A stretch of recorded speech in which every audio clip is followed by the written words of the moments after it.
This devotion is taken from Matthew 24 verses 21 and 22.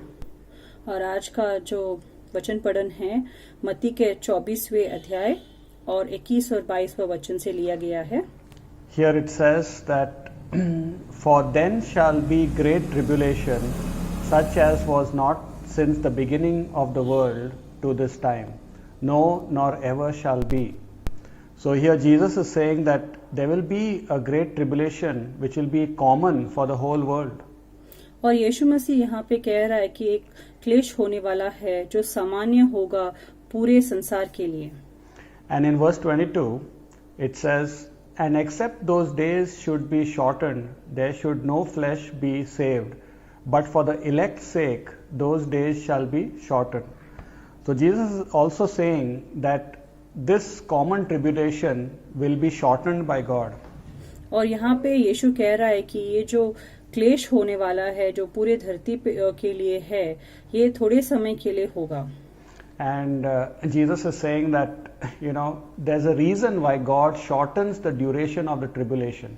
और ये कारण है कि जो परमेश्वर है ये जो क्लेश है इसका जो दिन है कम करता है या घटाता है.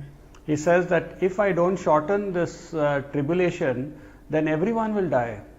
और अगर मैं इस क्लेश को कम नहीं करूंगा तो सब जो लोग हैं वो मर जाएंगे.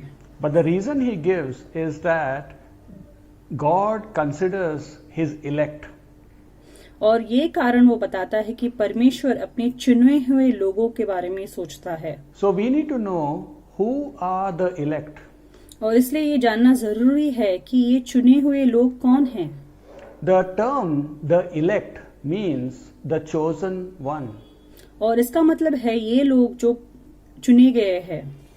Every believer is the elect of God who has chosen Jesus Christ as their savior. और हर जो विश्वासी है वो चुने हुए लोग हैं क्योंकि वो लोग ने यीशु मसीह को चुना है अपने उद्धारकर्ता के रूप में. When you choose Jesus in your heart to forgive you all your sins, then you become a child of God forever.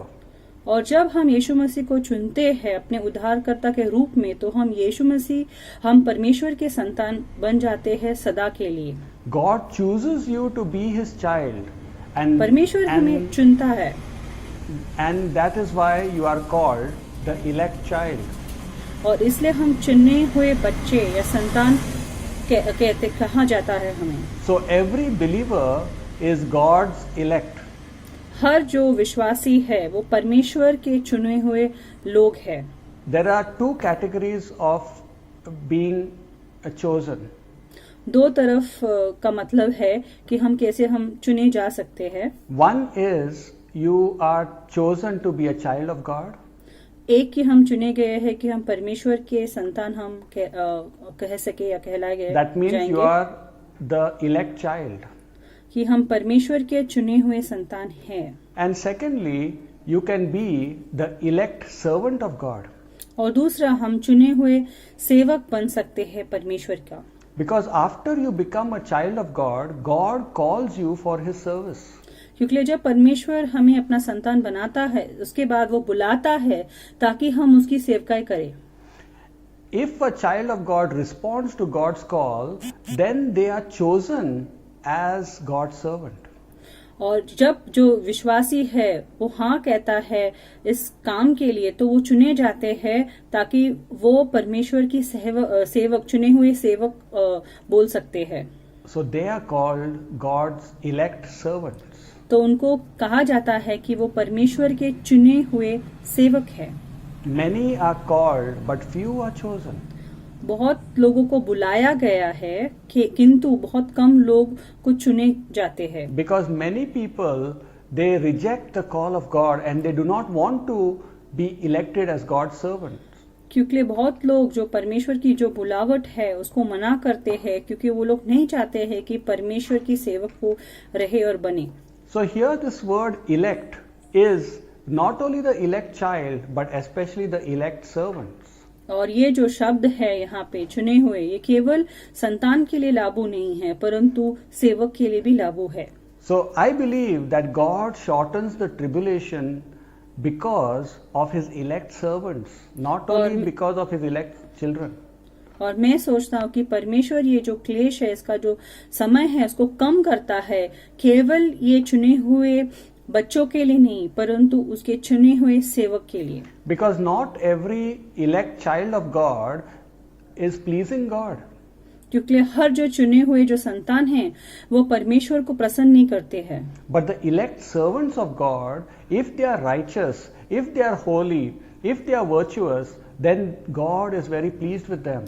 परंतु ये चुने हुए जो सेवक है, अगर वो लोग धार्मिक है, वो लोग अगर पवित्र है और परमेश्वर को भाते हैं, तो परमेश्वर खुश है.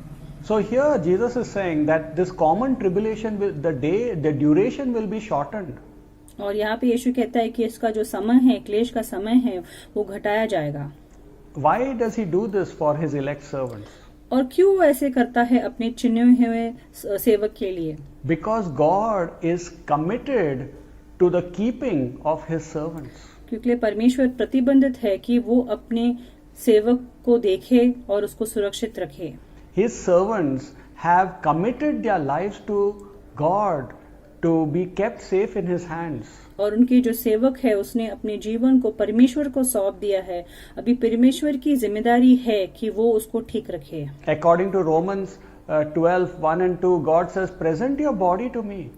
और रोमियो के 12 अध्याय में लिखा है पहला वचन में कि हमें अपना जो शरीर है परमेश्वर को अर्पण करना चाहिए. So many servants of God who are righteous, they have presented themselves to God. और बहुत सारे जो परमेश्वर के चुने हुए जो सेवक है, उन्होंने अपना जो शरीर है परमेश्वर को अर्पण किया है. And God in his compassion and responsibility is committed to keep them safe. और परमेश्वर उसकी दया से और उसकी जिम्मेदारी है कि वो उनको सुरक्षित रखे. He does not allow the sufferings to be for long duration. और वो ऐसा होने नहीं देता है कि ये जो क्लेश है बहुत समय तक रहे और उनको बहुत जो पीड़ा है, कष्ट है, सहना पड़े. So if there are elect servants of God in a city, in a colony, in a nation, the more elect servants are there, the more the shorter the tribulation will be for that area. और अगर कोई जगह में परमेश्वर के चुने हुए सेवक है, जैसे कि कोई देश में या कोई कॉलोनी में, कोई जगह में, तो परमेश्वर वो जो क्लेश है उसको कम करता है उस चुने हुए सेवक के कारण. Even if in your building there are elect servants of God who are righteous, God can protect that building. और जहाँ पे हम रहते हैं, बिल्डिंग में रहते हैं, तो परमेश्वर उस बिल्डिंग को सुरक्षित रख सकता है, क्योंकि उस बिल्डिंग में हम देखते हैं ये चुने हुए सेवक रहते हैं. So let us understand that we are called to serve God also. और इसलिए ये जरूरी है कि हम समझे, हमारी बुलावट है कि हम परमेश्वर की सेवकाई करें. And there are many privileges when we serve God.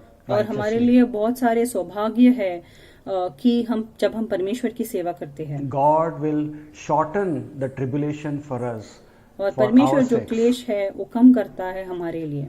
And that is his grace, that is his love for his servants. और वो अनुग्रह और उसका जो प्रेम है वो दिखाता है अपने सेवकों के प्रति. Choose not only to be an elect child, but choose to be an elect servant of God in और serving केवल him righteously.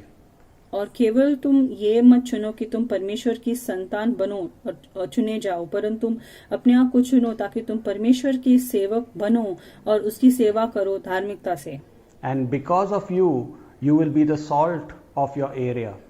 और हाँ, हमारे वजह से हम नमक बनेंगे जहाँ पे हम रहते हैं, हमारे इलाके में. And because of you, God will take care of that area. और हमारे वजह से परमेश्वर भी हमारा जो इलाका है जहाँ पे हम रहते हैं उसको सुरक्षित रखेगा. Because he loves to show compassion on his elect servants. क्योंकि वो दिलचस्पी रखता है कि वो दया दिखा सकता है अपने चुने हुए सेवकों के ऊपर. Do consider these thoughts. इस जो सोच है इसके बारे में तुम सोचो और मनन करो. Thank you. धन्यवाद.